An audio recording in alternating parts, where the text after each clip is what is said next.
Welcome everybody to another edition, a special edition of Opinions Are Stupid, where we talk about Ted Lasso Season 2. Season 1, of course, brought all that wonderful Ted Lasso love into our lives. And then Season 2, which Jason took forever to watch, hence this special episode of Opinions Are Stupid, we talk about Ted Lasso. All right, so let's end. Jason, I know you got. I want you to lead this.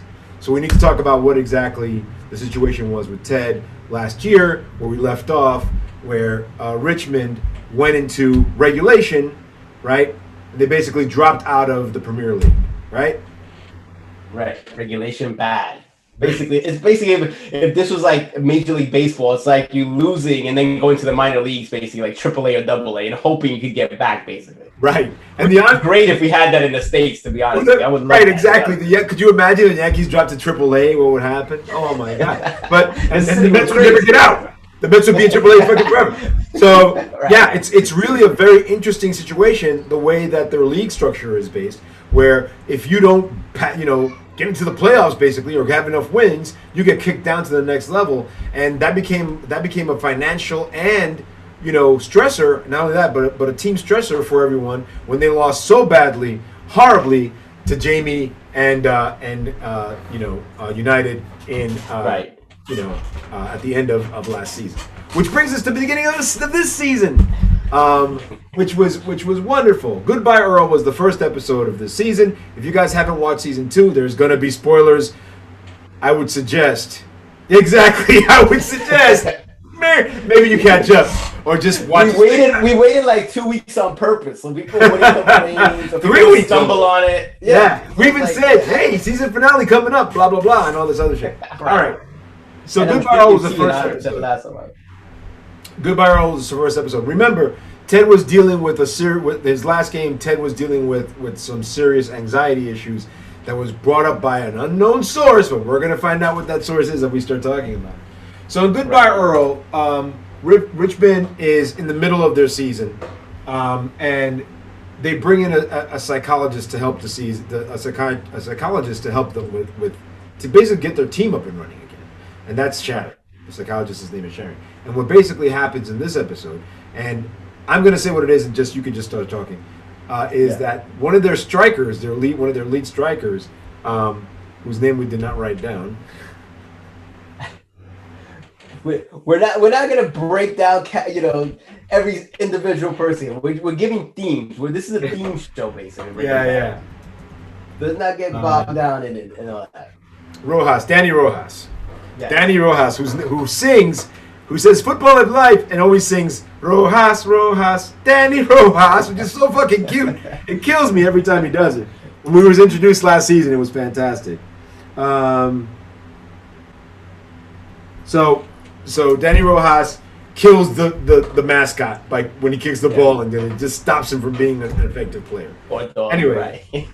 So you guys know what I feel about this. Which is interesting because it kind of sets a tone for what's going to come up and walls being built around you, right, and fear of getting through things, and right, how do you adjust when things don't go well. So actually it was a weird kind of scene, but it set the tone and kind of foreshadow what was going to come on for the rest of the season, which is interesting now that you look back on it. Maybe. Right. What was great about that episode is that Danny's struggling and he can't get his shit together, and he keeps seeing the dog, and he's having dreams of the dog and killing the dog and all this other stuff. But when they cut to him having a dream, he's in bed with 2 women. Right. He's been saying football is life. He's like, football is dead. Which sets up a couple of. Sharon comes in. Ted's trying to be her friend and shit. Well, he does everything, and Sharon just doesn't completely blows him off. Doesn't doesn't even register that. So that's a challenge for Ted. She's no business. She's coming in with a mission, and she's trying to accomplish something. The anti-Ted Lasso, when you think about it. Exactly. Ted Lasso is very funny, bullshit, witty, and she's like, I'm here to do a job. There's no games. Let's get it done, basically. Right. So already we have a dynamic of 2 characters that are going to butt heads in some capacity, basically. And butt heads they do. But the realization is how great Sharon was as an introduction to this team, and what she brought to the team was something that Ted couldn't. And that was upsetting to Ted as well. So we know that's the beginning of the season. That's the first episode. And then the second episode is Lavender, where Ted is surprised by the appearance of a familiar face, and Roy tries out a new gig. So the appearance of a familiar face, I don't remember who that person is, but go ahead. But the Roy Kent thing was classic, though. So that really made that episode, basically. The Roy starting his job as a football right. And that was really fantastic. Roy comes in, he starts his job. He comes out and he just basically starts to curse at these guys and saying that they're all bullshit and everything they do is stupid. Who cares? Which is really fantastic. Which sets us up to our next level of situations. I really don't know who this person is. I forget who this familiar face is. The familiar face in episode 2? Yeah. Let's check. In episode, only because I want to make sure that we're giving this the right amount. It's about accurate information and breaking it down. That's what I love about it. There are no games. But that being said, yeah, when you're watching Roy Kent starting his career, I found it interesting. While you look for that, I found it interesting because you see this a lot in a lot of major athletes where they're so into the game, they don't see a life outside of whatever sport they're playing. They don't understand what the next phase is. They don't understand what's going to happen to them. So another interesting dynamic, because that Roy Kent's character at this point could go in any kind of, tangent in a sense, but they use this dynamic of the next phase, the next chapter to make you think he's going to go in a certain way, but we learn later on that it adjusts. But it's interesting to see how he starts to come to grips with this is the new reality. You know what I'm trying to say? Like, I'm part of this world now. I'm not a football player anymore. I'm not, going to play, anymore. I physically can't do it. Right. So what do I do, basically? But there were things that were happening there. A lot of things happen on Ted Lasso Season 2 that are off screen. The second episode, Lavender, shows you Keely is masturbating on her bed, and the other thing that we know Roy is doing, Roy is coaching little league women's girls, right? And okay, so Lavender is kind of complex. Now I remember what's going on. Okay, this is what's happening, right? So there's a couple of things that are happening. So Ted's boss, Rebecca, wants love. She's looking for love. She's looking for someone to complete her life, some kind of romance, something. And she's dating a dude that, she wants Keely and Roy to meet, and there's all this other stuff. So in season 2, they have a meeting. Also in season 2, Roy goes from being this angry dude to kind of like, season 2 is about him decompressing, becoming something else, like you said. It's very different. One of the things that happens is he retires and has a retirement speech that is him crying. It's him being vulnerable and upset because he's leaving the player aspect of football behind, and he knows he has to. So he's teaching these like little league girl football, and everything about that dynamic is freaking hilarious. He's basically, him and Keely are their relationship is going to another level, and Keely basically tells him as she's jerking off on her bed that the reason why she loves watching this video of him, retiring, is because it's him as his most vulnerable, and it's funny because we know that Roy's hiding a lot of stuff, but Roy is also kind of like this. As we learn this season, Roy's kind of like this, almost emotional guru. Like he starts, there's stuff that he gets immediately because he knows what football is like, right? But there's stuff that he doesn't, and that things that he doesn't are there. They're just not there. You know what I mean? They're not complete.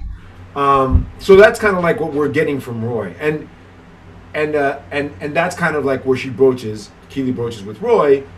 Him joining the television football thing, and the person that we're talking about, that's the familiar face, is Jamie. Jamie quits football to go on TV. It's a complete miserable failure. That's right. And he can't get back in football. Nobody wants him. So he's like, man, this sucks. And he goes back to Ted and he basically asks for his old job back. So Ted's like, I don't know. Why would I do that? He goes to the team and he asks them. And the team's like, I don't know. Why would we do that? And then Ted brings him in anyway. And he brings him in. Go ahead. But the reason is interesting. He believes in redemption. He believes in giving people another chance. The team doesn't believe it because the team is like, we moved on. But Ted is kind of like, we all hit a wall. We all hit a situation. Now I have to kind of give back to this guy in a sense to give him the redemption to come back and try to right a wrong that he's done with this team. So so once again, it's all about understanding there's, more to the character. There's more redemption that these people have to face. And we're learning that very early in the first 2 episodes already. So there's the theme already starting to develop. And for Jamie, it's about, I screwed up in the first year. I wasn't the team player I should have been. I wasn't the team captain I should have been. But I learned, and I want to come back and try to better that wrong. Well, he wasn't a team captain. He was never a team captain. He was a striker. No, but he was a big force on the team. He was like, the guy's freaking amazing. And there's a lot of interesting dynamics. The interesting dynamics with Jamie, and we'll get to that. One of the dynamics is when he gets brought back in the 3rd episode. So in the end of this episode, the dinner is had with Rebecca and Roy and Rebecca's beau and Keeley, and he says goodbye. He has to go, and Rebecca asks them, "What do you think?" And Keeley's like, "Oh, he's okay," and Roy's like, "Don't sell yourself short. This guy isn't about This guy isn't about anything." By the way, the dinner was hilarious. It's really great. Right. This guy isn't. He's going on and on. This guy, and he's basically trying to take over the room, and everybody. Yeah, exactly. This guy's about himself. He's not about you. Right. Exactly. So you need someone who's about you, and that becomes the theme for Rebecca's story for the rest of the season, which gets really interesting. So in the 3rd episode, Jamie now has become an integral part of this. Is being pushed back into the team. Before you move on, the players basically, get a win that Jamie's coming on, and they don't want him. So this is another dynamic that started to develop because Lasso basically told Jamie, "You're in, like you're coming back." But when the players say we don't want him or we don't need him, in a sense, we've kind of moved on. Now Ted's to put in this place: do I stick by my morals? Do I stick by my stance of who I am, or do I break that and just go with what the team says? So now, very early on, where Ted is trying to struggle with. Do I stay true to myself, or do I kind of have to evolve and change in a way that I don't normally do? Right. So, well, and this, of course, creates a lot of animosity with Sam and Ted, and because Jamie spent so much time being up Sam's ass all season. Right. But in Do the Right Thing, Nora, Rebecca's goddaughter, is brought back, and she spends the episode.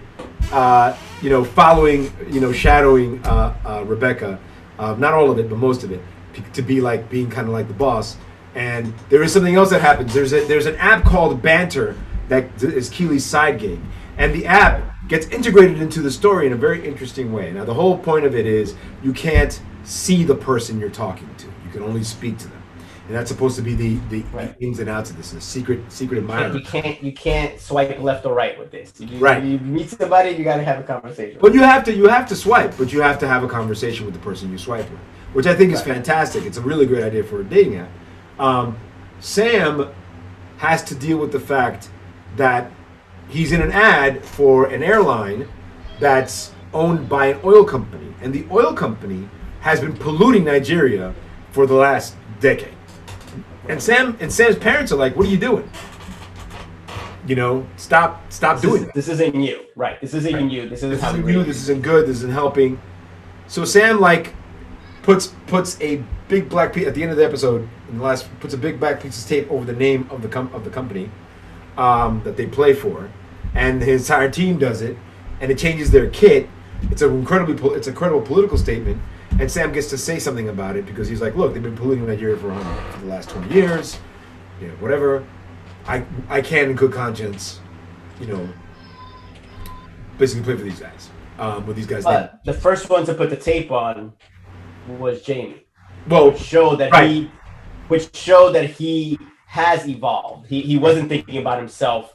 He realized there was a greater conscience or force, if we want to say, more than himself, and he decided, this is how I'm going to show the team that I'm with you, and I'm going to take a stance to be part of the team. Well, remember, Sam humbles him on the when they're playing. Sam just like Jamie's trying to run the ball in like he always does, and Sam just knocks him out and says, "Don't bring that weak shit here," which makes Jamie reevaluate, what the fuck have I been doing? The idea of what happens to Jamie is actually throughout this season is very interesting. It's not, they don't focus on him the way they did last season, and that's great, right? Yeah. But they do focus on what he's about and how he brings that to the team. So in Lavender, Sam is also Rebecca's goddaughter, loves Sam. And you could see that Sam's a very sweet guy. Of course he's sweet. And he's very sweet to her. And that starts this kind of like this ball rolling. And Sharon, we brought up earlier in the week, it has been meeting with everybody on the team in a room, in an office that she took from Higgins. Higgins, right? From Higgins, right. So Higgins is everywhere in this episode because he has no place to be. He's in closets. He's like in the janitor's room, right? And we're forgetting a major part of season 2 that we haven't even talked about. But we can start talking about it. But as you notice, we're only in season 3, but we already hit like 4 or 5 major plot lines. So there's a lot going on. There's a lot of different themes already that are coming to a head in just three episodes. You know what I'm trying to say? So it's showing you. This is why I remember not to jump ahead, but like I guess in season 5, it's episode 5, I sent you an article that they were saying that people were turning against Ted Lasso. Remember this? And I didn't understand it because I didn't watch it yet. But now that I kind of, did a big, binged all these shows and I watched them all together, I can understand where if you're watching it week by week and as you get to see episode 3 and 4, why people would think that. Because the themes are now going against Ted Lasso in a sense. You know what I'm saying? All these themes are coming and it's basically telling you Ted Lasso isn't the guy you think he is. He can't handle this. We need somebody else to come in and save the day. Is it going to be Jamie? Is it going to be the psychologist? So at this point, if you're a fan of the show and you're just watching it week by week when it's coming out, you're in episode 3 and 4 and 5, and you're sitting there saying, they're going to change his character and I don't like it. You know what I'm trying to say? Because they're getting to that point where they're thinking of hitting a tangent. Ted is struggling in this season. Yes. Ted, but he hasn't changed. But somebody made a point of saying to me that he becomes an incredibly tragic figure. But remember, the show is about what? Redemption, right? Right. So Ted falling from grace is kind of important because people, like you said, people pick up the slack. And the people who pick up the slack are integral to the story. So the other thing we're beginning to see is that Nate from last season is showing this really unfair mean streak, right? And it's been coming on and little things he's been doing with the new kid guy, happened earlier in the season, how he talks to players. Lots of different things are happening that are making Nate kind of unsavory. Right. And, it kind of boils up in season 5. But in season 4, we have an episode of Ted Lasso. Episode 5, right. It's the Christmas episode. Episode 5, you mean. Yeah.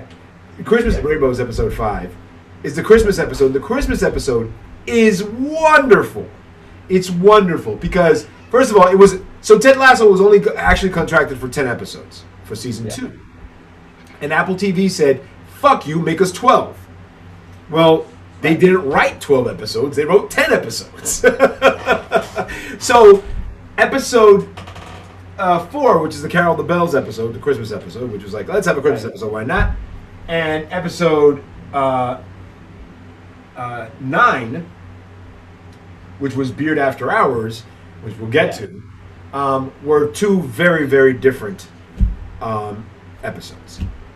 There's also a playoff season thing starts within the actual season. There's another like a round robin tournament in the season, right, like a Final Four type of thing. That there's someone novel. And then, to be honest with you, if that's the case, if that happens every 4 years in soccer, in football, in European football, in the UK, I can see why people get so fucking excited.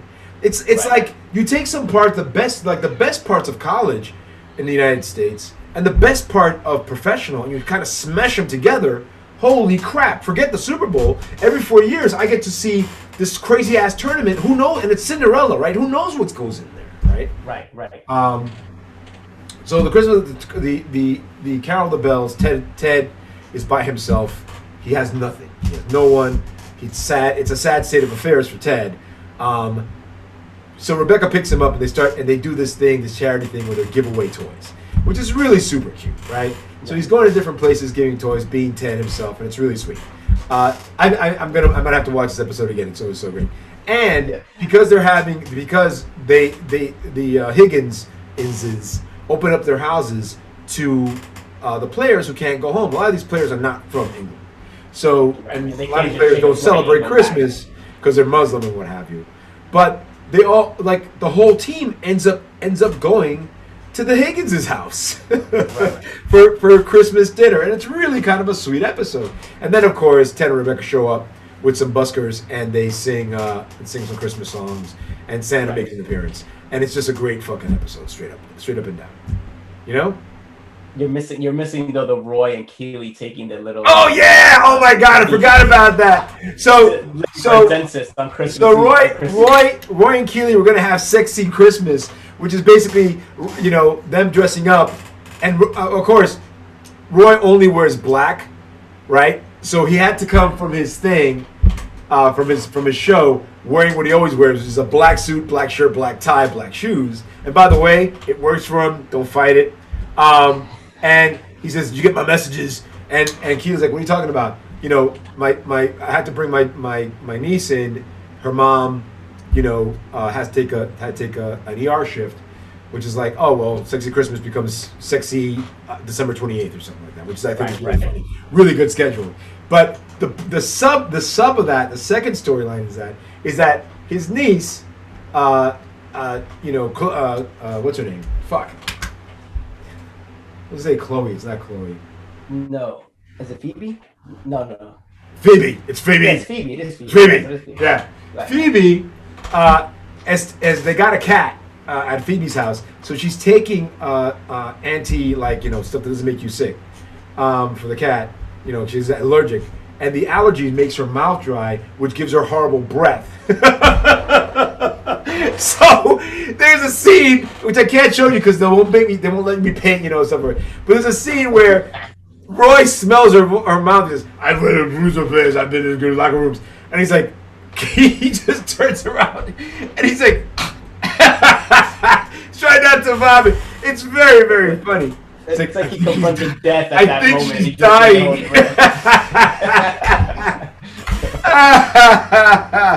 So the plan is to go to every single house in his neighborhood and see if they can find a dentist. And if they can't find a dentist, he'll give them $100 each. Right. Or whatever. Which I think is really hilarious. So that is that episode. And the episode is just wonderful, just great. Which leads us to episode 5, Rainbow, where we get back on track with the story. And Rainbow is the episode where a couple wacky things happen. One, the team isn't doing so well.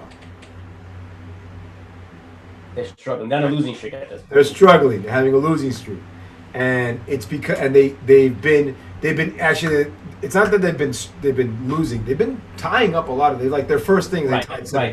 They're tying. They're like 7 games in a row. They're tying. But they're not winning. They're not doing what they need to do to get back into the thing, just to win. And McAdoo, who's the team leader, is having a real struggle trying to be team leader. And Ted talks about his rom-com moment, which is, come on, it was brilliant. The story never starts in the dark forest, man. You got to get through it, and it's not gonna happen. It's like his logic for rom-com is so wonderful. It's just like it's not gonna end up. Things are gonna work out. It's not gonna work out the way you want them to, or the way you thought they would work out, but they're gonna work out. And I got to tell you, that's a wonderful way to look at life. He believes in he even said it. I believe in communism. I believe in Rom communism, which I thought was fantastic. Right. But first he says, I believe in communism. And everybody's like, whoa, what's going on here? We don't want to go down this road. Right. He explains himself. Right. I mean, Rom communism, which I thought was great. But that entire speech is fantastic. And that leads us to this understanding of how Ted is going to try his best to fix things with his team. And what he does is... He basically says, I gotta find Roy. I need somebody who can be the alpha male in a sense. Really, the big dog is basic. And there wasn't any bigger guy than Roy Kent. So he goes to look for Roy Kent. But now we're in a situation where Roy Kent's enjoying his new gig. He's a broadcaster. He's, people like him. He's coming up with witty stuff. And he's in a zone now where life is starting to take effect. You see what I'm saying? Because it becomes kind of one of these. Another theme is kind of like life will, like Ted says, is going to kind of guide you. And in a sense, it's guiding Roy Kent to this path. And he has to make a decision whether he's going to do this path or not. Right. And he's on the verge. He's at the crossroads. He's on the verge now because he's liking it. So he has to decide. So here comes Ted Lasso, and once Roy sees them, he's like, "Oh, like, what do you want?" Like he knows his life is about to change one way or the other. I can't come to my favorite. Right, and he knows he has to confront this. It kind of was like a scene where he knew this moment was going to come, but he didn't know how he was going to handle it, kind of thing. You know what I'm trying to say? Right. And he had to see how he has to work it through. And what's great about that particular thing is that Ted comes with an open hand, open arm, and he's like, "Look, I would love you to help me with this particular issue. What can you do?" And at first he's like, no. Then he's like, all right, I like McAdoo. We're going to help McAdoo. So the scene, he brings him to where he played as a kid, his whole life, where he got to learn how to be a football player. And he still is known by everybody who lives out there. And he tells McAdoo, go play. And McAdoo's like, what? He's like, go play, man. Play with these guys. And McAdoo does, and he gets they fuck him up, and he's like, I'm gonna get hurt, blah blah blah. And then he says to him, why do you do this? That story about sports. It's like you're playing a game. It's fucking fun, and that's one of the things he says. It's fucking fun, and just be there and be there for it, and just let it be. Be in the moment. Be in the moment. Right. And that breaks him out of it, and McAdoo, does his little dance, and everybody's happy, and then he goes on to press it by doing the thing that he was told to do, which is he brings that fun to the pitch with everyone else, and it invigorates the team and leads them to a win. And the other thing is that while he's doing his football thing, before that, Ted's basically saying, why don't you be a coach for me? And Roy doesn't want to hear it, right? Roy isn't interested. He's kind of pushing it off until he's asked a question, and the question is, what do you think of so-and-so? He's like, I don't know. I have no idea what he's going to do. Maybe it'll be the greatest thing ever. Maybe he'll fucking suck.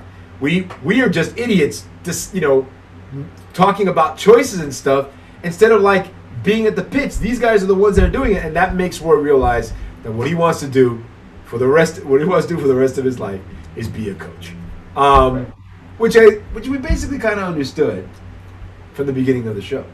And Roy runs onto the field in a very, very hilarious rom-com fashion, goes up to Ted and says, "You had me at coach," which I thought was fucking awesome.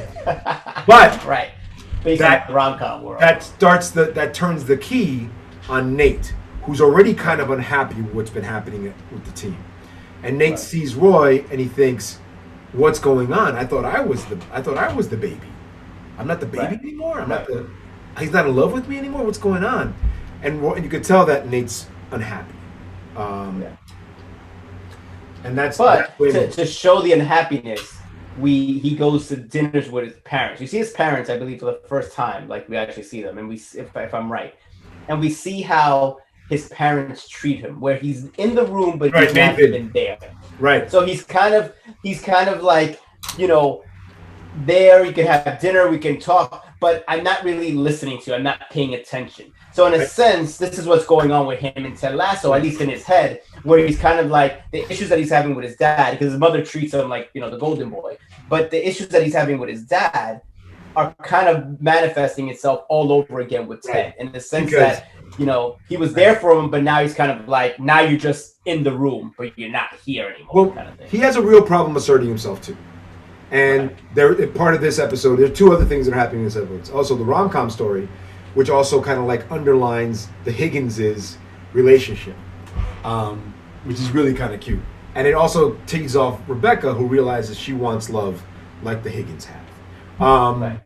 You know, and you know, Nate has to assert himself to get dinner with his parents at this window, at the window thing, at the window of this restaurant. Right, a window restaurant. Right, and Rebecca was like trying to find him a place. Like, no, it's this place, my father's favorite. I want to give him that. So his father has been kind of browbeating him his entire life, and then we get this kind of like feeling as if Nate's projecting that shit onto Ted, and everybody else who's kind of involved with him. You know, he wants things. You know, the best thing about these characters is they're fucking human, right? Yeah, they're human, and these lessons that we're learning in the episodes are expanding across the individuals, and it's like, you know, unfortunately, Nate isn't learning these lessons. You know, he's misunderstanding what this information is. He's not willing to talk about it either. Right. So that was Rainbow. The Higgins' love story is in there too, which is really sweet. And the Rolling Stones' Rainbow is in this, which they seem to love the Rolling Stones on this. Right.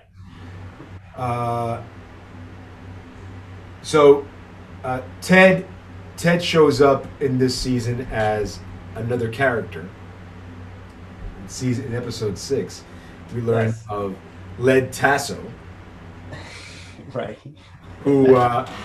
who sees that there's an issue with Jamie, and he tries to make everybody hate him instead. And Ted Lasso is a very interesting character, but good cop, bad cop kind of scenario here comes out. Yeah, but the thing that we get is, you know, it's a push and pull episode. It's not the greatest episode of the season, but it does give you some insight into the thing. And one of the things that happened, I think, either in this episode or the next, is that you know, Nate is really mean to some players. Right. And Beer's like, you gotta stop. You gotta be better than this. You can't just treat people like shit. Right. And it's surprising because Nate, to me, when you look at him, when we first saw him, you know, he was trying to keep people off the pitch, but when you first saw him, he was kind of like this guy who was browbeaten. Yeah. He was good at his job, but he was browbeaten. And it was sad, you know. But Ted kind of like pulled him up, you know, because he wanted Nate to be, you know, he wants the people who work with him to be better. Right. How do you do that? You get them, you include them into things. Right. You make them part of the conversation instead of talking at them. They talk with you at that point. And the other interesting is this is the first time that during a big game, Ted has a panic attack on the field.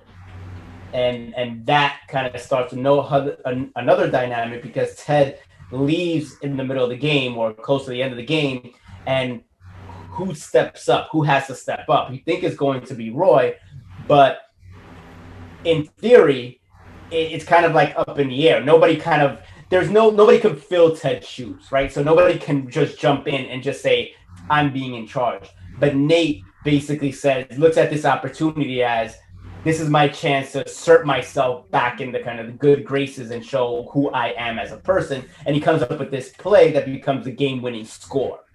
And I believe this is the episode where they call him the Wonder Kid, right? Right, the Wonder Kid. Thing? Right. Where he becomes like, you know. But that was from last season, wasn't it? The Wonder Kid joke. Right. Was it from last season? Yeah, I believe so. You know, that's kind of like one of the ongoing issues. That being said, because remember, his father's reading the newspaper and he's like, hey, who's that guy? Right. Like, stop being so full of yourself. Right. Think about yourself less. Think about, you know. And this is where the first time him and Ted Lasso and Sharon comes in and sees Ted Lasso in her office, and he's broken. He's a broken man. He doesn't know if he can do this anymore because life has now hit him over the head. You know, the realities of his family situation, the realities of his job, the realities of, you know, trying to pull this together is now basically broken him. And now at the end of it, we're trying to see if Sharon can pull his man out of this, you know, situation at this point. And Ted's impossible in this whole episode with Sharon. Right. He's impossible until the end. They're also the team. It also makes it to the semifinals. Right. And then goes up against Man City in the next episode, which is really, really important. Headspace is also the episode where Janet wants to be coached by Roy, and Roy doesn't want to coach him. And finally, you know, he says, you know, you were a great player, and then Ted ruined you. And Ted's like, I did? And we hear all the stuff of how Ted ruined him, and he's like, you have to be a prick, because that's what you are. And he explains why, and it makes complete sense. And then he coaches, and he tells Jamie this perfect thing. He's like, when we give you the signal, you do your thing. And Jamie does his thing to an amazing situation that gets them into the next thing, which they go against Man City. Man City is the make it or break it it's episode 8. It's the make it or break it for this show. And here's what happened in Man City. But before you go to Man City, one important thing about the Headspace episode is that it's an episode that's based on the idea of space, if you know what I mean. Because this is the one where Keely and Roy are having some sorts of problem. But it's not that they're having a relationship problem, because they like being together, but there's not enough space. They're not being themselves or their own person when they're away from the other person, because they're kind of together. So this is important because it shows that everyone needs to take a step back. In this case, you know, Ted needs to take a step back now. He has to re-examine himself. Kaylee has to re-examine the relationship with Roy. Rebecca's re-examining her relationship with whoever she's talking to on this chat. Nate is re-examining who he is as a person. So all these things are basically leading to like taking a moment, stopping what you're doing, and understanding the situation, right? Take a minute, understand that life is now moving. And now you need to make that decision of, am I going to move with it, or am I going to stop and decide to go in another direction? Right. So we all need that moment, and we all do in every capacity. We all need that moment in life, and it comes in different stages, in different situations where you just need to decompress, go on vacation, go out to dinner, whatever. But you need that moment, and with these characters are all hitting in that episode, basically. Right. And in Headspace is the episode where Sam and Rebecca find out that they've been talking to each other on the app for this time. And they meet and have dinner, and it's a wonderful dinner.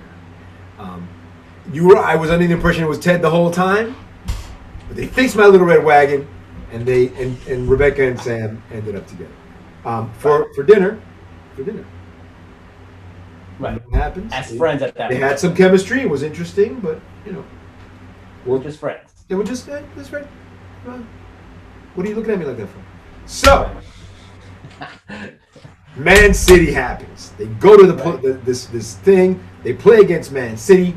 You think they're going to be great. It's horrible. It's a horrible loss. They get blown out. They're blown out. And the team doesn't even, no one understands what happened. And no one can coach them out of this. It's like they just can't. It's brutal. It's a brutal loss.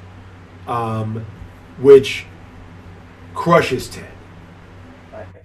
And Ted reaches out to the doctor, and they talk about the situations he has. And then, you know, there's a lot of stuff that happens in that. You know, some maybe Sam and Rebecca, you know, get together. I don't know. Maybe we should see. And then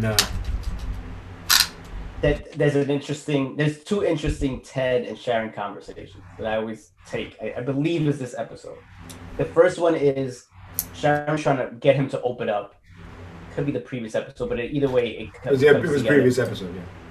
Where he doesn't want to open up, and she's like, "Why don't you want to talk to me?" And he goes, "You're not my friend. You don't know me. This is a transaction. This is just You getting paid, I'm telling you stuff, and you're gonna give me some advice, and we're gonna both move on to our separate ways. Right. So what's the point? What's the point of having these type of conversations if we're not connecting? Because that's really what he's saying. We're not connecting. It's not a real relationship. Right. So you can take that in many ways. You can take that through social media. You could take that with how people just don't, communicate, anymore the way they used to. But basically it's saying, what's the point of me talking to you if I know you're not going to be there at the end of the day? What's the point? What are you going to do? What are you doing for me? Right. Because there's no reason if this is just a money relationship, then this is bogus, basically. So at the end of this episode, they have a terrible loss. Beard goes for a walk. And Ted calls Sharon and tells him, my father committed suicide when I was 16 years old. Right. And it starts that ball rolling. Now, before you go, some people hate that he admitted this. Because it made, from what I read, it made people feel that Ted Lasso was now... I think the article was trying to say, and I'll find the article, was trying to say that Ted Lasso was going in a direction where he was trying to show the different side of human beings, in a sense. You know what I'm trying to say? Right. But the only reason why this happened was because of this terrible situation. Right. So it kind of was showing that it wasn't something that had grown organically or in a positive way. It was something that grew out of a negative, in a sense, and it was kind of like a defense mechanism. That's kind of but that's okay. That's okay. But it broke the aura, if you want to say. You know, but the aura. I don't mind it. No, but I get it. When you see him do those things, you ask yourself, who the fuck is this guy? Right? It's never about. It's positive and wonderful and effusive and all these things, but it is a way for him to deal with the situations. It's a construct that he lives in, right. And it probably kept his wife from being more connected to him because it acts like it's vulnerability, but it isn't vulnerability. That's the thing. Like Ted seems warm and open and trustworthy and all these things, but he isn't vulnerable. He protects himself with that shell. And that's the thing that I find incredibly interesting and incredibly tragic and completely human. Right. I agree with you. Yeah, I mean, give me the other side because I can understand that when you're creating this mythology, in a sense, that's what it is. It's a mythical character that can't really be sustained in real life in many capacities, But was he born that way and he kind of just, this is who he is? You know what I'm trying to say? Or was it, in this case, we learned this tragedy that kind of like made him develop this show, as you say. But the people that wanted to believe that he was born this way because he wanted to kind of, I guess they were looking at him as some kind of like, guiding light. You know what I'm trying to say? And they realized the guiding light has some darkness to it. And I don't know if they wanted to see that in this kind of sense. You know what I'm trying to say? But I agree with you. It just adds to the complexity of who we are. So I enjoyed it, but that was their take on. And that's, I think that in itself was a pretty cool situation. I'm gonna get rid of this background because it's making me a little nuts. I'm even gonna get rid of that. I'm just gonna because it's like every time I'm like, what's going on? That's very London. I wanted to get a London background, but I couldn't find one in time. Well, you got the planet one. That's pretty cool. Since we're talking about kind of like some other place. Next time we'll get the Richmond flag and we'll put it behind us. Right. By the way, one of the things that we've been talking about is we haven't been talking about is the chants.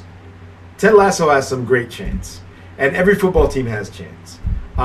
Sam has a chant. It goes Sam Obisanya, Sam Obisanya, which is taken directly from the White Stripes, and of course Right, and then you have, he's here, he's there, he's every fucking where. Roy Kent, and then of course there's Jamie Tart, Jamie Tart,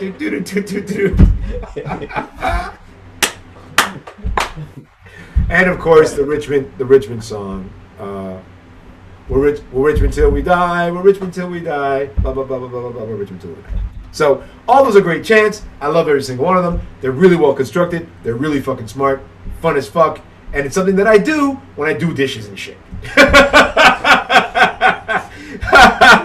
And it's fun, you know. You're like, you know, Jamie Tart or whatever. I actually went to dinner, taken away from just this moment, because there's a lot more Ted to talk about. Exactly.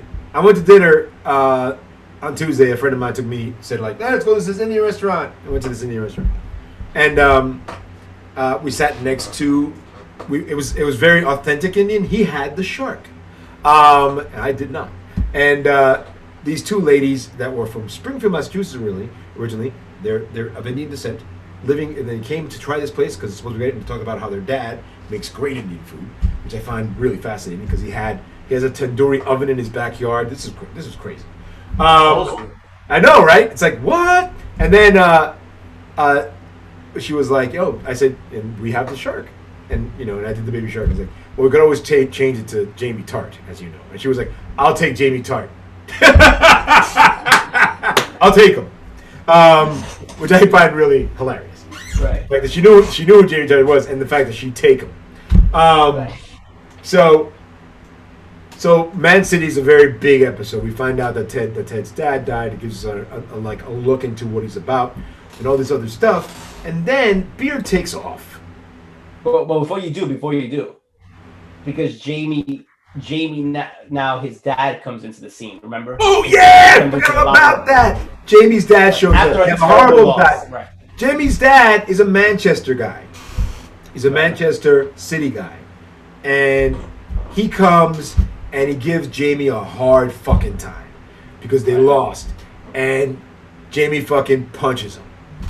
And his dad gets pushed thrown out of the thing. By Beard pushed him. By Beard, who hits his head on the way out. Right. This is remember for later. And so Jamie's, thank you for reminding me about Jamie's dad. Forgot all about it. And Roy comes up to Jamie and hugs him, and Jamie cries. Right. And everyone's heart melts.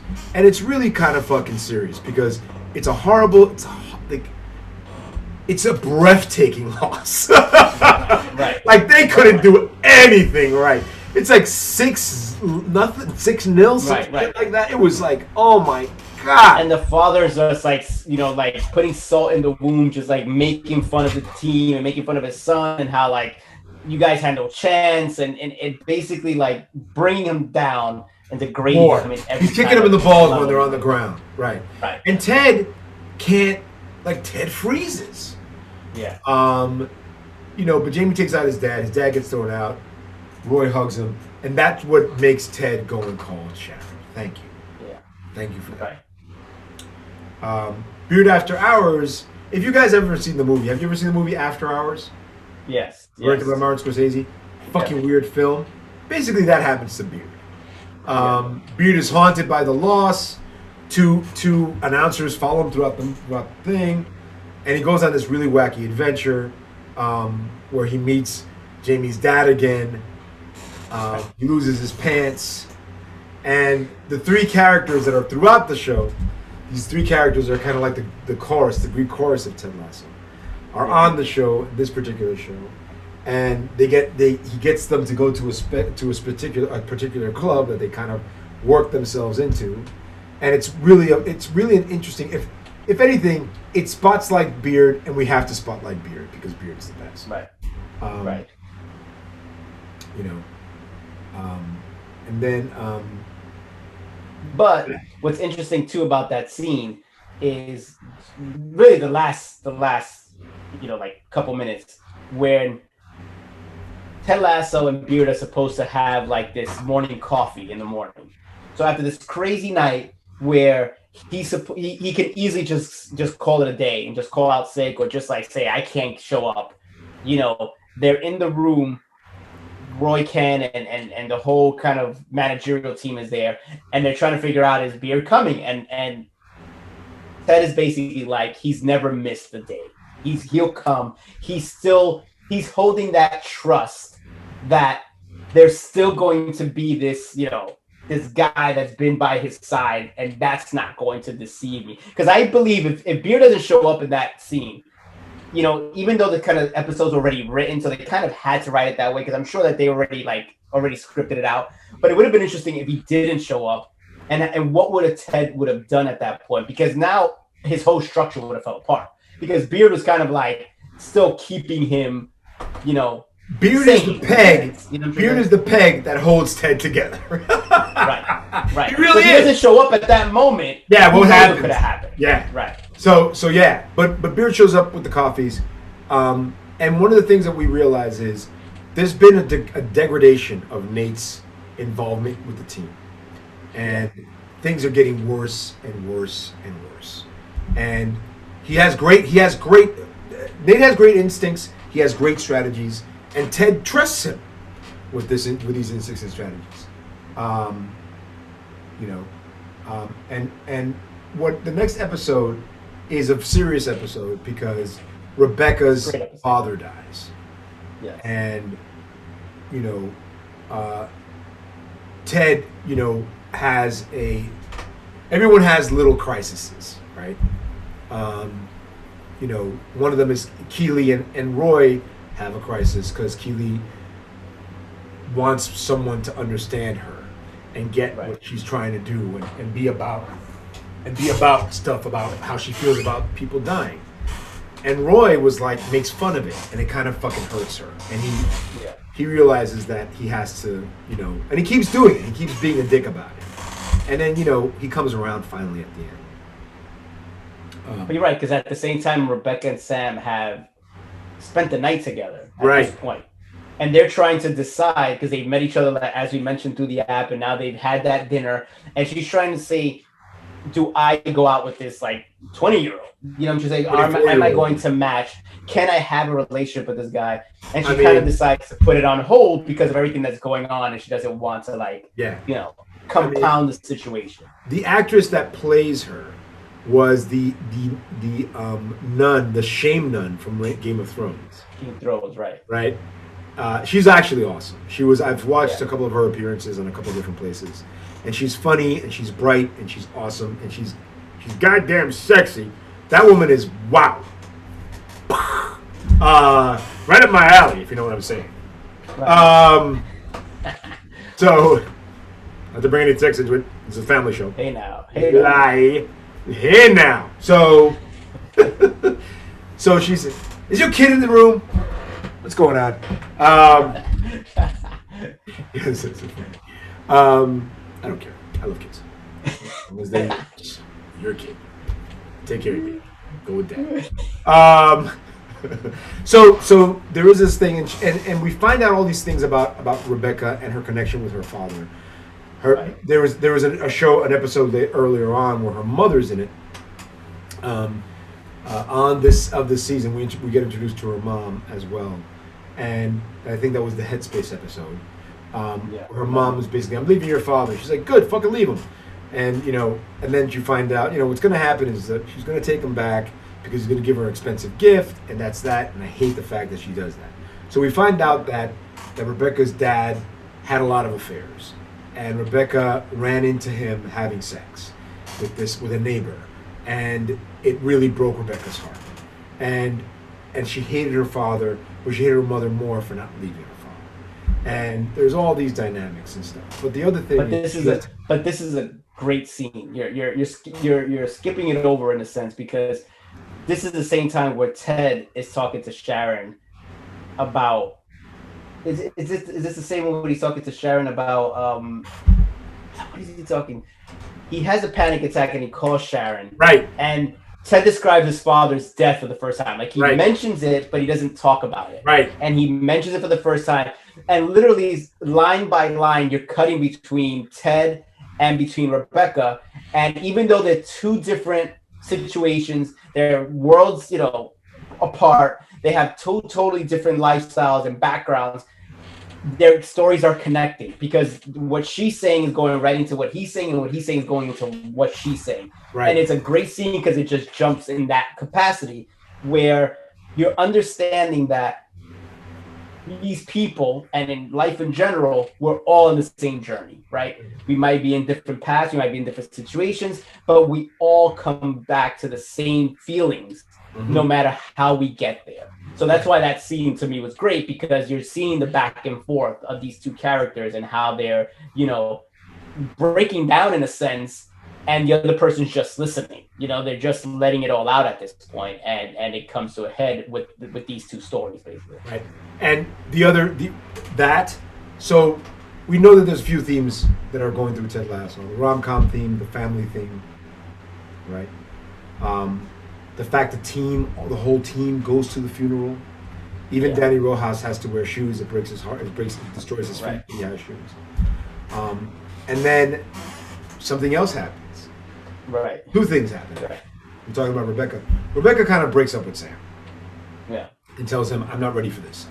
I need to come to terms with this. It's too much for me." And Sam's like, "All right, whatever. It's gonna. All right. I mean, I get it, but."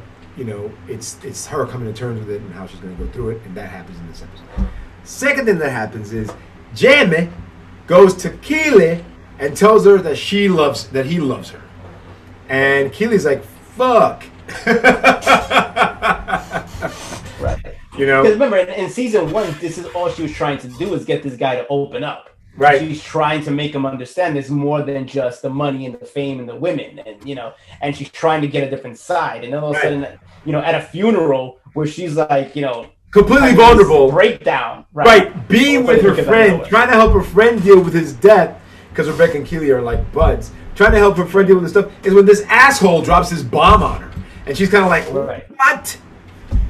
But to be fair to him, he's like, I'm sorry about this. But I kind of it's just something I need to do. I need to tell you. He wasn't doing it in a malicious way. No. He wasn't trying to hurt her in a sense.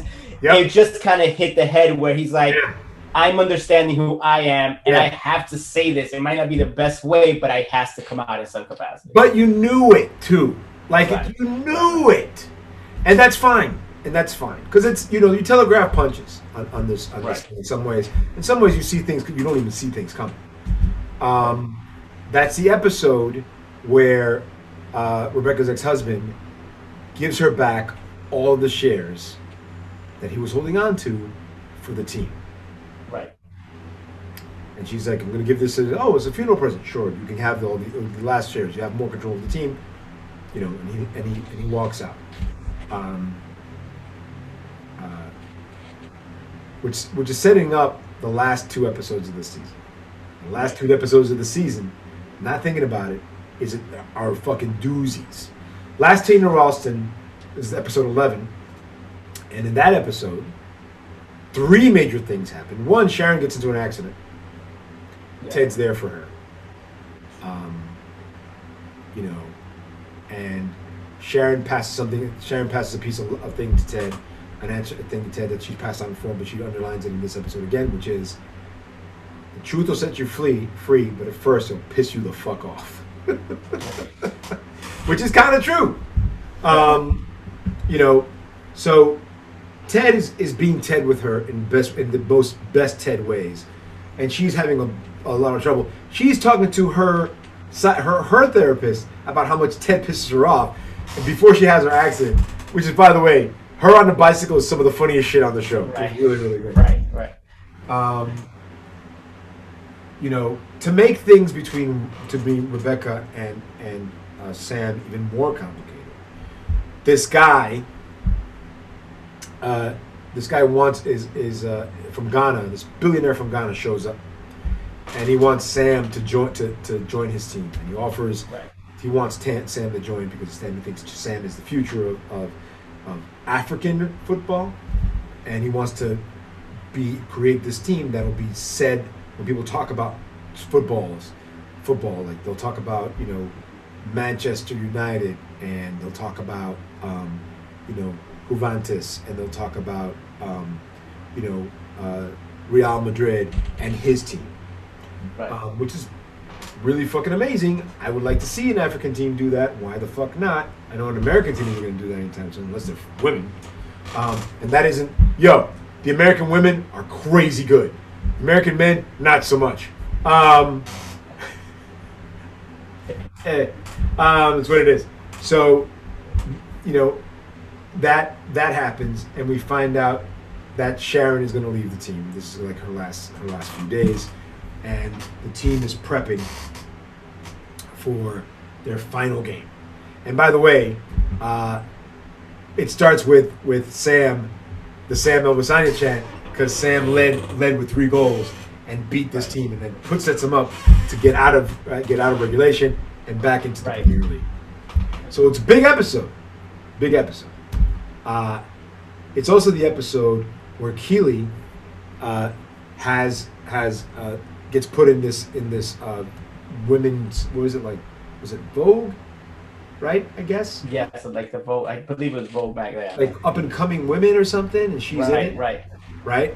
And they want Roy to be in it too, and they say that Roy's eyebrows are crazy, and he gets very angry about that. And this is where Nate kisses Kaylee. Right. Nate kisses Keely. Right. And there's also the episode where what's his name?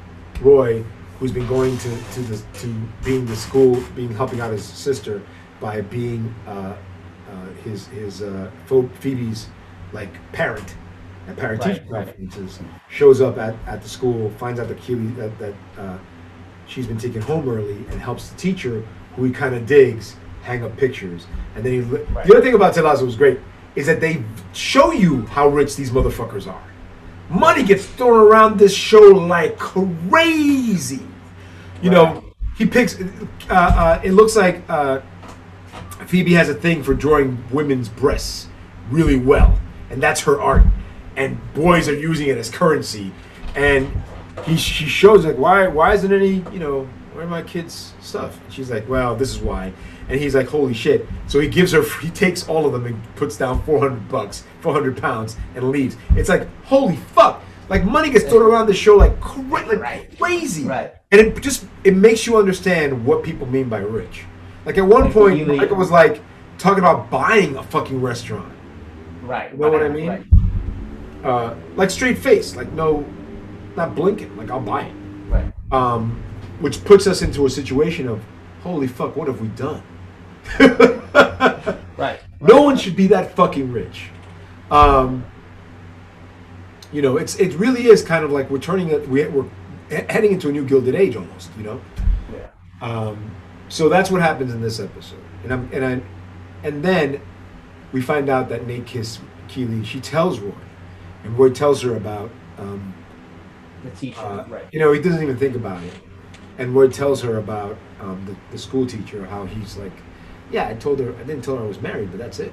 Right. Then Keely says, well, just so you know, Jamie Tart told me that he loves me. Right. And that really fucks Roy up. Because Jamie taught him something about the Headspace episode where he was like, sometimes we have to be our own people, whatever. And he's like, fuck! And he runs out and have to deal with it, right? Which I thought was really great because it made him realize that he was doing this thing. He wasn't giving Keely the space she needed. Right. Because Keely needed And space. also, what we learn is Trent Krim finds out that Ted Lasso's having panic attacks. Right. At this point, he's given the idea that he was just like had an upset stomach and he wasn't feeling well and he had to rush off the field, and but Trent Krim, the star reporter, has now found out the real story and reveals it to the nation, basically, that Ted Lasso was really having panic attacks. But what makes it interesting is that Trent reveals his source, so that's an interesting twist. Because this guy is one of those supposedly old school, playing by the book kind of reporters who's gonna dig through the story and uncover every rock that you can to find the story. But he tells Ted who the source was because he likes him, because he sees he respects him. He's not like everybody else. You know what I'm saying? And he can't honestly do his job and drop a bomb like that without giving him a heads up so he can kind of learn to deal with it or figure it out on his own, basically. And we find out that it was Nate, basically, that was the source. He finds that out, basically. We find out that it was Nate that was the source. And the awesome or sad part of this is that Ted like has to deal with it, you know. Right.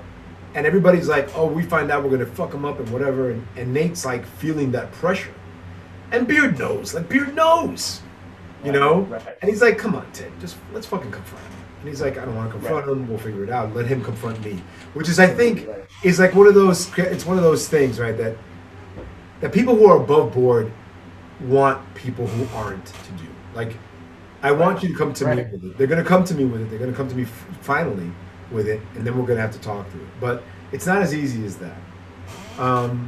As we because he believes in there's a moral code behind Ted Lasso. Right. So he believes that this guy messed up, and he's going to come to me and say I messed up, and then they'll figure it out. And then they'll figure it out from there. But that's not what Nate wants to do, because when he feels like he's not important.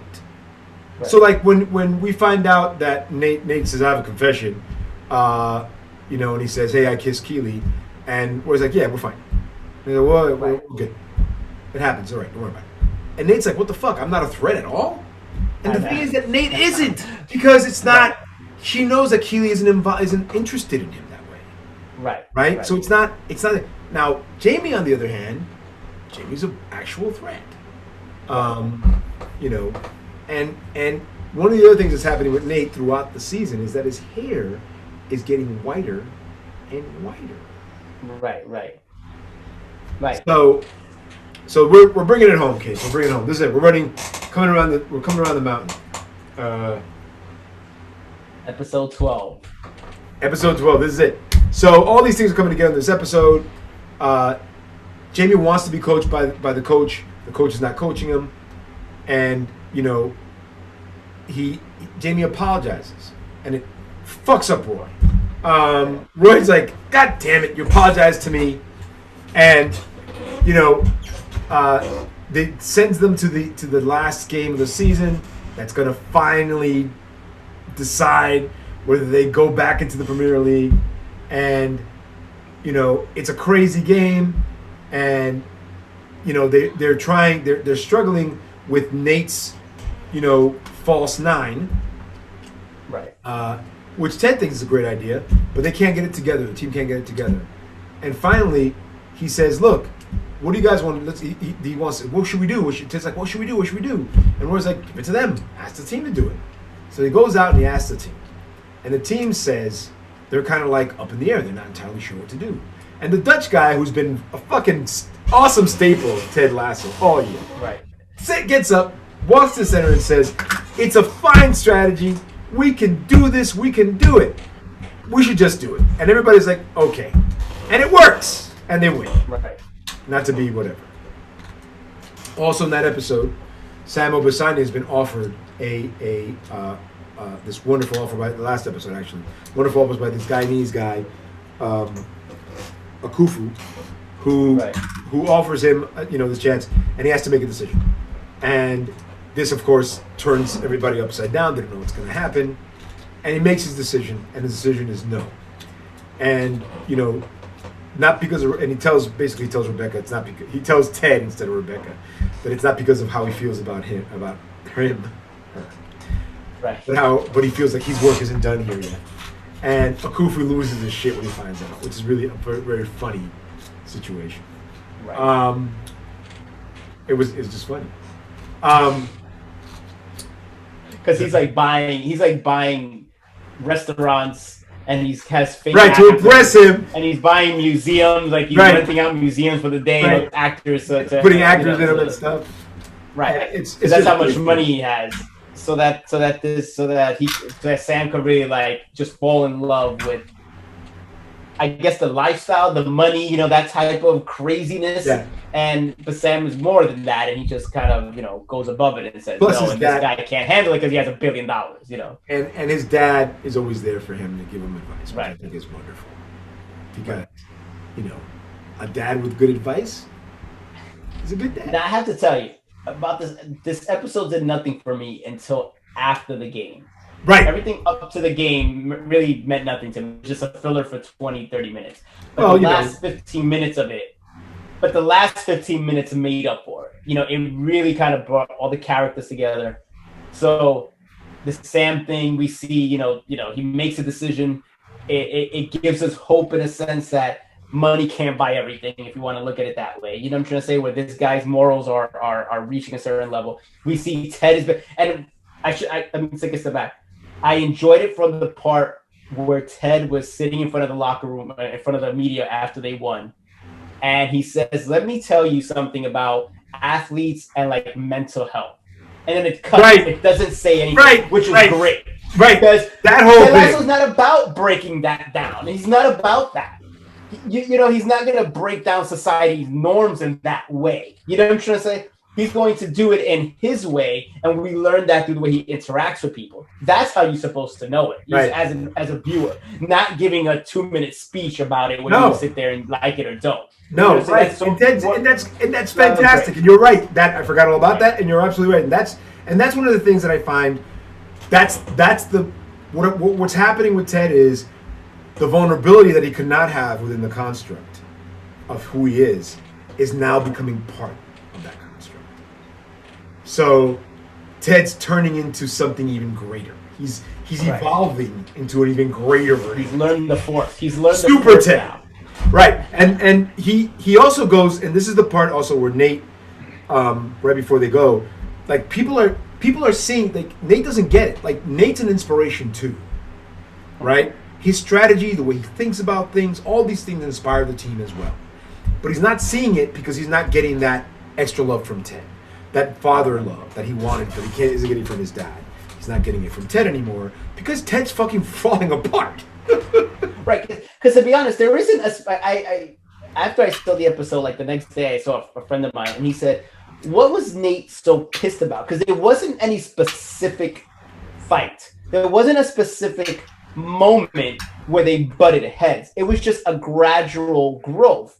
So I try to explain that the way I looked at it was more of, he was looking at Ted like a father figure. His father rejected him. We saw how his father was not treating him like, a peer in a sense, right? And now Ted, in a sense, without trying to do it, is doing the same thing. And those angers and frustrations now he's taking out on Ted, which it comes into that scene when they're talking about the soccer game. I agree, but there is this weird thing about that, right? And that is that Nate wasn't able to work it out for himself. Right. One of the things he says I think, in the Midnight Train to Royston is, don't you want to be the boss? Don't you ever think about being the boss? And they're like, what? No. What? And he was like, well, Ted always takes it. Well, it's mine. These are my things, and Ted takes them. And they're like, yeah, we know. He takes ours too. That's the whole point. Right. It's that communal idea of what coaching is about. And Ted's their leader, but he feels as if somehow he's being sidetracked. Like he's not being treated with respect. Like the stuff he wants to do and the stuff he brings to the team is gone. And all this other shit. Which isn't true. Right. Because he gets love from teammates and everything. He just treats people badly. So they kind of, keep their distance. Keep their arm's distance, right. Right. So Trent Krim from the Independent, who is now independent, shows up at the end of that thing too and talks to Ted. And he says to Ted, you're basically that he's an inspiration, and he can't, he's happy that he said he has a great game and he hopes he's gonna do better. And he's like, thanks Ted, thanks Trent, and they talk about bicycles, right? And Trent's like whole thing and whatever, and I thought that was kind of funny. And then he walks back home, which he always does. And Inverting the Pyramid, that last episode, also kind of like has people looking at Ted differently because of what happened. And the idea is, one of the things that are said is like, it's part of the cycle, man. It's gonna be like this. Don't worry about it. It's just right. Which I thought and was also one important thing too was the Keeley and Roy's relationship, because Roy wants to take Keeley on a trip to kind of just get away and just be together. But Keeley's starting got a new this job. brand new offer that she just can't go. She's like becoming like a PR CEO or something like that, and she can't just get up and go. So she tells him, "Go, we'll be fine in 6 weeks, whatever it is he's gonna go. Just go and have fun and decompress. I'll be here when you come back." So it's that leap of faith. Once again, life is taking these people in two different directions.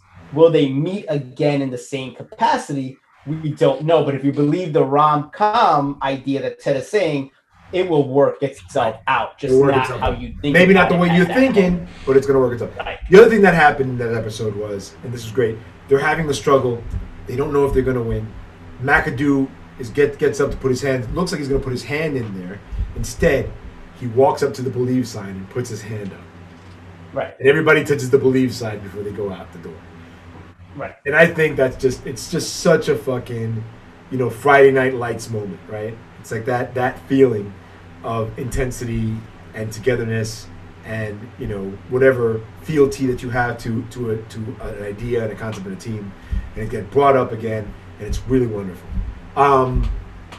But that sign becomes important because we see at the end the sign has been ripped apart left on a table in front of Ted's table. So he looks at it kind of wondering,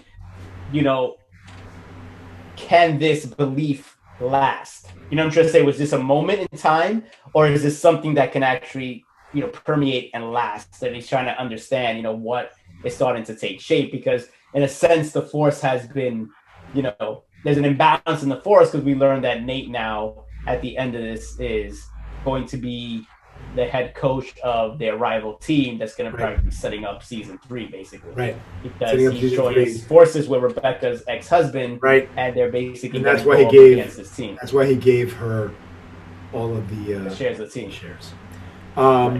So that's what happened on Ted Lasso this season. I with all the tribulations and the concerns and all the other stuff, Ted was falling apart at the end of season 1. Yeah. And watching him completely fall apart and basically put himself back together throughout season 2 was fantastic. And the Sharon character was fantastic. And all of these various little story parts and connections and stuff about love and family and redemption and second chances and failure were great. It was just like you got a little piece of something. It was like they're like 45 minutes, I want to say. Yeah, roughly between 35 and 45, depending on. And they're just great. It's just great TV. And that's it. Comic-Con. You want to talk about Comic-Con? Did you go to Comic-Con? I'm gonna go to Comic-Con. Yeah. Fucking still, COVID is raging, dude. Nuts. No, I'm not gonna go to Comic-Con. I'll live. But you wear a mask with the suits and you wear good dressed up. I dress up on my character and then put a mask on. I'll be the Hulk. People. What I like about Comic-Con is that people spend months building their costumes for Comic-Con, right? Yeah. Like there was a guy I think a couple of years ago, and they learn how to walk in stilts and they do all kinds of shit. Right. Guy a couple of years ago made the Hulkbuster armor and walked into one of the Comic-Con. I remember that. And it was like, and he had like these, it was a stilt thing, and there's a kid, people make, it's just fun. It's fun. I love that it's fun. Comics aren't what they were 10 years ago, where it was like, this comic's come out by this guy. I'm like, I don't care anymore. It's not interesting as like that anymore. But the good news is the comic that I've loved, that I've given to people as gifts, Saga, is coming back after taking a hiatus. And if you haven't read Saga, you should read it. Because it's awesome. And Why the Last Man's on TV by the same writer who wrote Saga. You should watch that show. It's cool. And maybe Paper Girls will get on TV by the same writer. It's a fun show, and you should read the comic. It's fun. Talking about YA stuff. Have you been to the Comic-Con in San Diego? Like, it's better than the New York. Never. I haven't been. I might, maybe I'm. Look, coronavirus. This spike of coronavirus is finally over. Except for places like Texas and Florida and Idaho, where nobody wants to wear a mask and they don't want to get shots, and they're dying. All right, whatever. But the mandates are coming. The mandates are going to happen, and Texas did something that I thought was kind of unconstitutional and said that, well, you're going to have a mandate, you can't work in Texas. I'm like, you can't do that. You're just doing it to be politically whatever. And that 30% of America is jerks, and they're going to listen to you because they're whatever. Like, someone in our family is like, mandates are bad. It's like, you don't even know what they mean. On that note, I saw the 2 episodes of Jon Stewart's show. Did you see the I haven't seen it yet. I watched half of one. What did you think? Yeah, okay. Also on Apple TV. On Apple TV, yes. And that's kind of what I stumbled. Like, it came on right after, watching Ted Lasso, and just kind of right into it. Hooked you. The second episode, where he talks about freedom and he talks about how it's, I want you to see it because I think it's a good discussion piece. But basically, the first episode was basically about how we treat veterans and how we should do more for them, and I believe so. Like, we don't. We're on the same page with that. They don't do. We don't do enough for veterans. We just don't do enough. We talk about budgets instead of dude, the military budget, as gigantic and bloated as that is, slice a piece off and just give it to the fucking veterans. Why not? Why? Why are we so stingy? Why are we so concerned? We are the richest country in the world. We keep saying that. We're the richest country in the world. We put it on fucking billboards. If we're the richest country in the world, we should be taking care of our veterans. Who's gonna pay for it? The rich should pay for it. Like, they should pay for fucking everything. Well, that doesn't show. If I was, we shouldn't have to worry about it. If I was rich, right, I wouldn't care if you took a third of my money. I wouldn't care if you took a quarter of my money. If you take a quarter of my I'm rich. A quarter of my money is a drop in the motherfucking bucket. Well, you gotta show me, blah. Stop coming from a place. One of the things that I've been taught, and I'm fighting with this because it's hard, because I'm Latin, right? I'm Latino. Ted Lasso moment. So it's hard. Ted Lasso's teaching me. Come to things from a place of abundance, not a place of scarcity. We are taught that there isn't enough anything for anybody, right? We come from a place of scarcity. So when we say rich people, money, blah, the name rich adheres to the fact that they have more than anyone else. They are rich. You know what rich food is? Has a lot of stuff in it. It's rich food, right? It's not, weak food. Rich means strength. It means power. It means ability. It means resources. It means you could chip some shit off of that and you could give it to the fucking whoever and they're not going to miss it. And the fact that we still think that way, when we come from a place of scarcity, even when we're talking about success is scarce. No, it isn't. It's how you decide to manage success that makes it scarce, right? I consider myself successful in some things. All things, no, I can't be. Not even rich people can't be successful in all things. But I consider myself I consider you a success. You are the American motherfucking dream, man. Right there. This guy, look at him. Look at that guy. He's the American dream. He's an immigrant. He came from an immigrant family, first generation immigrant, went to school, pulled himself up, successful in his bit in what he does for a living. He has a wife, a kid, he has an apartment in Brooklyn, he's doing okay. Is it completely beautiful? Do you still have to count your pennies and change? Yeah. But you know what? Success. That's you're looking at it right now. That's it. So that's to put a bow on this from the episode we had. That's literally what you said was what Ted Lasso is all about. Like, literally, if we want to put a bow on it, what you're saying, what do we define as success? Everyone defines it as differently, and he says it in many respects. Like, we're not getting to where we want to get to right off the bat. Right. But what you determine is success, we're going to eventually get there. Right. Yeah. You just have to have the mentality that this is got to decide what you want and point yourself in that direction. I want to be this. Whatever it is. I want to be the biggest asshole in the world. Great. Be the biggest asshole in the world, but don't skimp on it. Right. Just do it. And that's what we should do. We need to focus on what we want. Focus. Right now, I'm in project management. You know what I want to do? I want to be the best fucking project manager I can be. Why? Because I want people to say, not just people to say it, I want people to say, you are such a good project manager, I need to ask you a question, about project management. I'm going to say, okay, I want to hear what that question is. And I want to answer it the best they can. Because I want to be that guy. Does that mean I'm going to fucking teach a course? Probably not. Does that mean I'm going to probably be digging holes for the rest of my life in project management? Yeah. Yeah, that's the whole point. That's what makes you, when you're the best baseball player, are you the best coach? No, you're the best baseball player.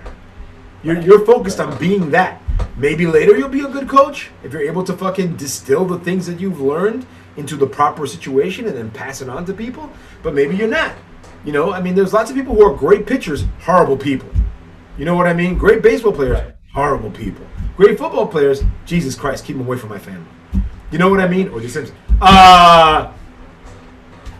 And the ability to distill that into something greater is awesome, but it doesn't always happen. And then we still have to see ourselves for what we are, which is coming from a place of abundance.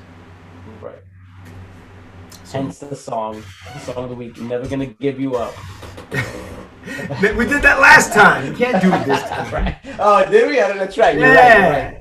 Yeah. There's actually a song from Ted Lasso that I'm going to find. I'm not going to play.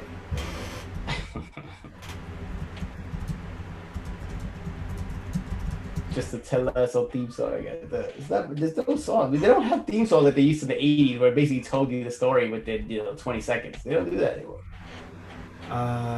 There is the song that Beard is dancing to. There's a couple of songs in Ted Lasso. There's the like that Blue Moon song. In the club, you mean? Yes. When he's at that weird. That is a good song, actually. You're right. Yeah, there's a song called. They play Claire the Loon, of course. That is a good song. So, Hello.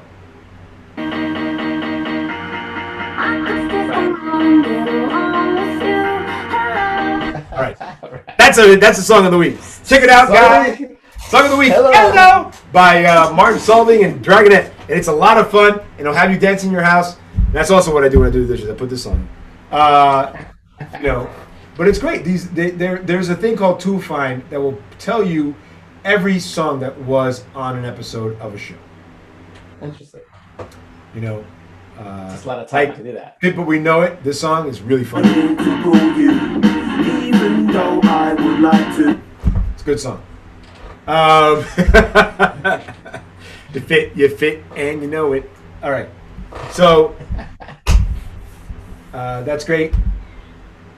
That's our Ted Lasso wrap-up show. Wrap it up. We wrapped up Ted Lasso Season 2. The next thing on our roster is the new Halloween movie comes out next week. I saw Bond. It was ass kicky. We're going to talk about Bond. We're gonna have to do. We'll talk about Bond real quick? No. I wanted to do it as like a Halloween movie review. I want to do it. I want it because I want to see Dune. Because I want to like compare all these. My son saw Dune. Max saw Dune. Dude's coming out in another week, right? Yeah, but I want to do like a movie review for like the last like 4 or 5 episodes. I'm gonna see Dune. I want to touch it. I'm gonna see Dune on because we seem to be doing on a theme thing. So I like when we see like these Halloween movies and everything, then we could just do the themes. Yeah. All right, we'll do that. Let's break down that. So this is it, folks. Song of the week is Fit. Hello. But you know it, or conversely, that other song, which was Hello. Right. You should check it out. Both songs are awesome.